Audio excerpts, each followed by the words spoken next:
कोई भी बात आ जाए तो उसे अधूरा नहीं रखो। इसलिए जीवन में एक बात हमेशा ध्यान रखो कि भागवत जी का संदेश यही है कि भगवान को याद करो। श्रीमद् भागवत कथा हम बार बार कहते हैं, हर कथा में कहते हैं, केवल 2 शब्दों पर घूमती है श्रीमद् भागवत कथा पूरी। कौन सी? याद और लाभ, याद और भला। भगवान को जितना ज्यादा याद करोगे उतनी ज्यादा ठाकुर जी की दया मिलेगी, और जितना ज्यादा दूसरों का भला करोगे उतना जीवन में लाभ मिलेगा। इसलिए भगवान को याद करते रहो और दूसरों का भला करते रहो, तुम्हारा भला अपने आप भगवान करते रहेंगे। बोल बांके बिहारी लाल की, बांके बिहारी लाल की, गौ मैया की। और ब्रह्मा जी ने जब श्रीमद् भागवत जी की महिमा को सुना तो बड़ा आश्चर्य हुआ। इस श्रीमद् भागवत कथा की महिमा का पूरे संसार में गुणगान हो रहा है, आखिर क्या है इसमें। और ब्रह्मलोक में सत्यलोक के तराजू पर सारे साधनों को रख दिया और एक तरफ श्रीमद् भागवत जी को रख दिया। लेकिन श्रीमद् भागवत कथा का पलड़ा भारी रहा, सब साधन हल्के पड़े। और श्रीमद् भागवत कथा के चमत्कार को देखकर ब्रह्मा जी के मन में भी भागवत के प्रति प्रेम उत्पन्न हुआ। तो ऐसी श्रीमद् भागवत कथा है। अगर इसके महात्म को कहे ना तो 7 दिन तक 8 दिन तक केवल महात्म ही सुनाते रहेंगे, आगे की कथा बढ़ेगी। कार्यक्रम में लिख रखा है ना, इस दिन ये कार्यक्रम, इस दिन ये कार्यक्रम, इस दिन ये कार्यक्रम। लेकिन संक्षेप में कहे तो श्रीमद् भागवत कथा का इतना महत्व है कि इसका शब्दों में वर्णन नहीं किया जा सकता। वो व्यक्ति वास्तव में बड़भागी होता है जो श्रीमद् भागवत कथा को सुन ले। क्योंकि भगवान की कृपा के बिना श्रीमद् भागवत कथा सुनना तो दूर, श्रीमद् भागवत कथा सुनने की सोच भी नहीं सकता। श्रीमद् भागवत में लिखा हुआ है कि जो व्यक्ति श्रीमद् भागवत कथा को सुनता है उसकी सारी की सारी जिम्मेवारी कन्हैया के कंधों पर आ जाती है। व्यक्ति कैसा भी क्यों ना हो, कुटिल कपटी, लेकिन अगर भगवान की दया से श्रीमद् भागवत कथा को सुन लेता है तो सारी की सारी जिम्मेवारी कन्हैया के ऊपर आ जाती है। और जब कन्हैया पर जिम्मेवारी आ जाए तो फिर कन्हैया के निभाने में कोई कसर रह सकती है? कोई कमी रह सकती है क्या कन्हैया के निभाने? कोई कसर नहीं रह सकती। इसलिए भगवान पर विश्वास करते। गोवर्धन की परिक्रमा लगाने भक्त जाया करते थे और बहुत भक्त थे। पुराना समय था, साइकिल से जाते थे। और एक दिन ऐसा आया, गोवर्धन की परिक्रमा करके लौट रहे थे, रास्ते में साइकिल खराब हो गई और शरीर पर कुछ आभूषण भी थे, जैसे सोने की चेन पहनते ना गले। पूरी रात जंगल में पड़े रहे, लेकिन उनके मन का भाव क्या था कि गोवर्धन नाथ मेरी रक्षा करते हैं। बांके बिहारी ने जो किया अच्छा किया, पूरी रात मच्छर काटते रहे, जंगल में पड़े रहे। तो भी साइकिल आगे बढ़ नहीं सकती थी, जंगल में आगे जाए तो रात्रि में कहाँ रुके। और सवेरे जैसे तैसे करके जब रोड के पास पहुंचे तो पता लगा कि बड़ी भारी लूटपाट हुई है रात में। जो गुंडे थे उन्होंने बहुत भारी लूटपाट की है, कईयों को मारा पीटा। तब समझ में आया कि बांके बिहारी ने साइकिल इसलिए खराब की थी जिससे भक्त सुरक्षित रहे। भगवान जो करते हैं अपने भक्तों के कल्याण के लिए। जो भगवान की शरण में आ जाता है, भगवान चाहे ऊपर से कितनी भी कठोर बात लगे, कितना भी अहित लगे, अरे हम भगवान की इतनी भक्ति करते हैं, हमारे साथ ऐसा होना था। लेकिन अगर हम लंबे समय बाद इस चीज को देखेंगे तो पता लगेगा कि हर एक विधान भगवान का मंगल में है। क्योंकि भगवान वही कार्य करते हैं जिसमें भक्त का हित हो। किसी ने पूछा भगवान से, आपकी कृपा का क्या लक्षण है, हमें कैसे पता लगे कि बांके बिहारी आपकी कृपा होगी? भगवान ने कहा, मैं जिस पर बहुत कृपा करता हूं सबसे पहले धन नष्ट कर दे। मैं जिस पर बहुत अधिक कृपा करता हूं उसके सगे संबंधियों को छुड़ा देता हूं, हटा देता हूं, बिछुड़वा देता हूं। मैं जिस पर बहुत अधिक कृपा करता हूं उसका तिरस्कार करवा देता हूं समाज में। भक्त ने पूछा, ये कृपा है? सगे संबंधियों का वियोग करा देते हो, उसके धन को नष्ट कर देते हो, मान सम्मान को नष्ट कर देते हो, ये कृपा है क्या? कन्हैया कहने लगे कि भक्त की जो प्रीति रहती है इन्हीं चीजों में अटकी रहती है, इसलिए मैं सब तरफ से भक्त को निराश कर देता हूं, जिससे वो केवल और केवल मेरे चरणों की भक्ति को ही प्राप्त करके मेरे स्वरूप को जानता। और यही बात तुलसी बाबा ने कही, सुख संपत्ति परिवार बढ़ाई, सुख संपत्ति परिवार बढ़ाई, सब परिहरी करी हम सेवकाई, वो सब परिहरी करी हम सेवकाई। ये सब राम भगति के बाधक, ये सब राम भक्ति के बाधक, संगीत करी सब पद अवराधक, संगीत करी सब पद अवराधक। भगवान जिस पर कृपा करते हैं उसे केवल और केवल अपने चरणों की भक्ति प्रदान करते हैं। देखो, जीव का कल्याण किसने?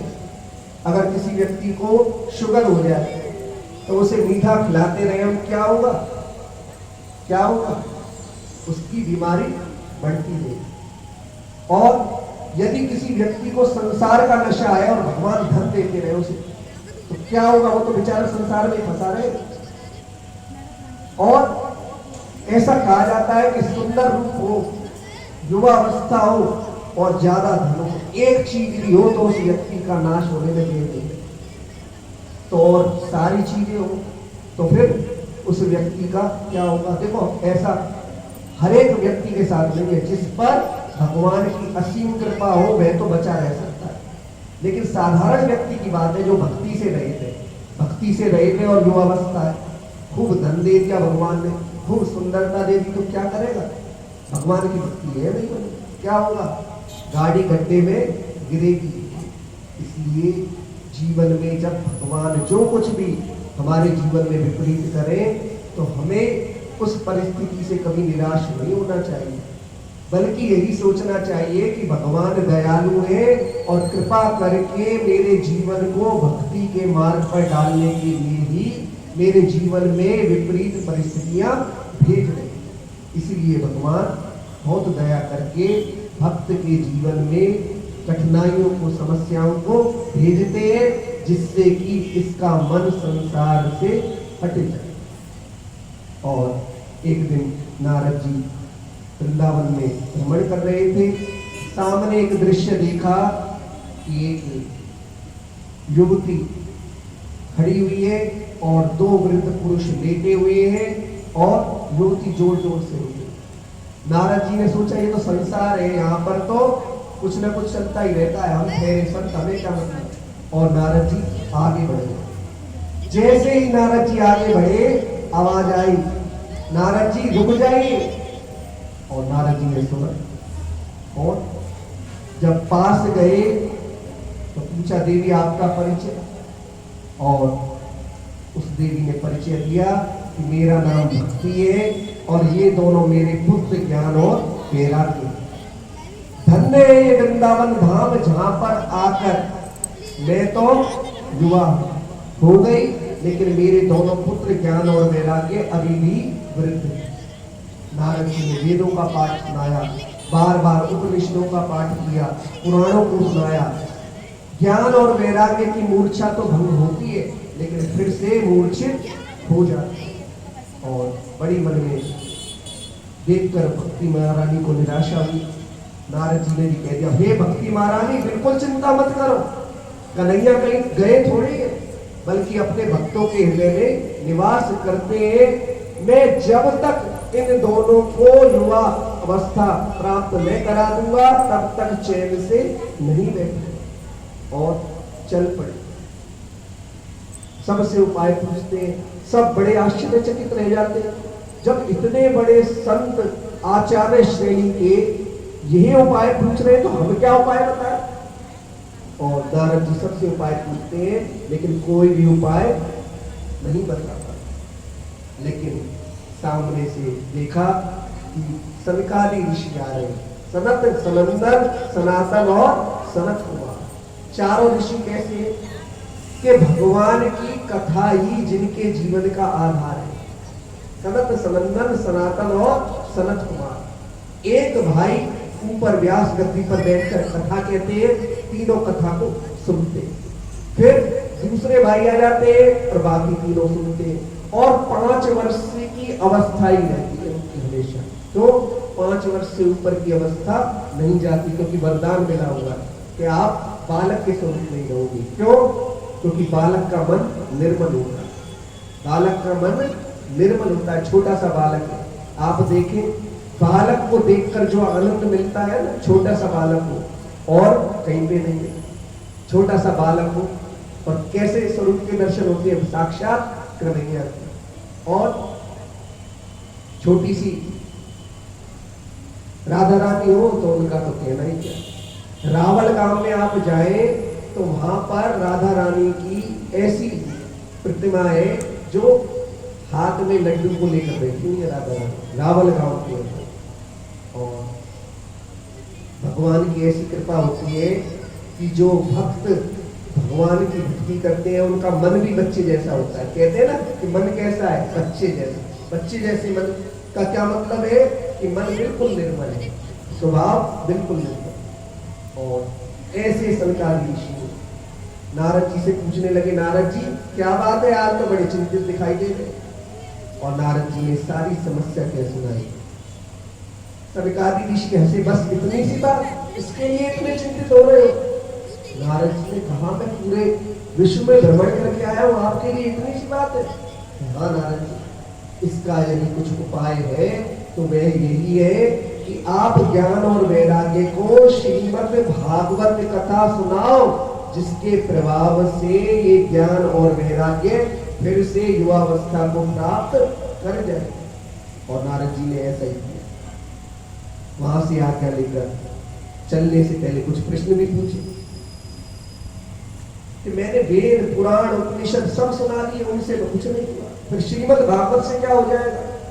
सनकादि ऋषि हंसने लगे, नारद जी आपने बात तो ज्ञानी जैसी कही है, लेकिन ज्ञानी की सी बात है नहीं। एक बात बताओ, यदि किसी व्यक्ति को आम के फल का स्वाद चाहिए और वो आम की टहनी और पत्तों को चबाने लगे, कि आम भी तो आम के पेड़ पर ही लगता है, तो जो स्वाद आम के फल में होगा वही स्वाद आम की टहनी और आम के पत्तों में होगा, तो क्या आम का स्वाद मिल जाएगा?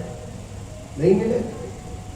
यदि कोई माता कहे कि घी तो खत्म हो गया, और घी किससे बनता है? दूध से, तो कढ़ाई में ऐसा करती हूँ, दूध डाल देती हूँ और इसमें ही मेहमान आए हुए, कौन जाएगा घी लेने?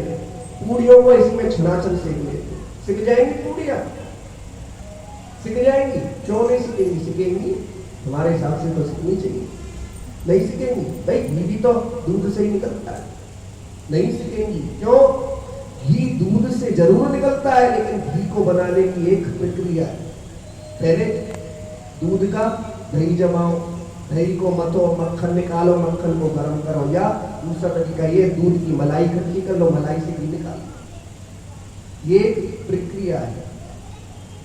आपने बात कही कि इसमें श्रीमद् भागवत कथा को सुनाने से क्या हो जाएगा, तो नारद जी श्रीमद् भागवत कथा एक ऐसा फल है जिसमें बीज, गुठली, छिलका कुछ भी नहीं है, लेकिन केवल और केवल रस है। पिबत भागवतम रसमाल्य, इसलिए श्रीमद् भागवत के रस को बार बार पीते रहो, पीते रहो, पीते रहो। और नारद जी ने भागवत जी की महिमा को सुनकर सुंदर श्रीमद् भागवत कथा का अनुष्ठान किया। बहुत दूर दूर से लोग आए और श्रीमद् भागवत कथा का अनुष्ठान चलता रहा। जैसे ही श्रीमद् भागवत कथा पूरी हुई, ज्ञान और वैराग्य उठकर खड़े हो गए, युवावस्था को प्राप्त हो गए, भक्ति महारानी नृत्य करने लगी और श्रीमद् भागवत कथा की महिमा को बार बार उच्च स्वर से गाने लगी, कहने लगी, धन्य है ये वृंदावन धाम, धन्य है श्रीमद् भागवत, जिसके कारण आज मेरे दोनों पुत्र ज्ञान और वैराग्य फिर से युवा हो गए और सत्संग की, संतों की महिमा गाने लगे। कि नारद जी का सत्संग मिला ना, इसलिए सत्संग की और संतों की महिमा को गाने लगी। क्या कहने लगी? सांवरे से मिलने का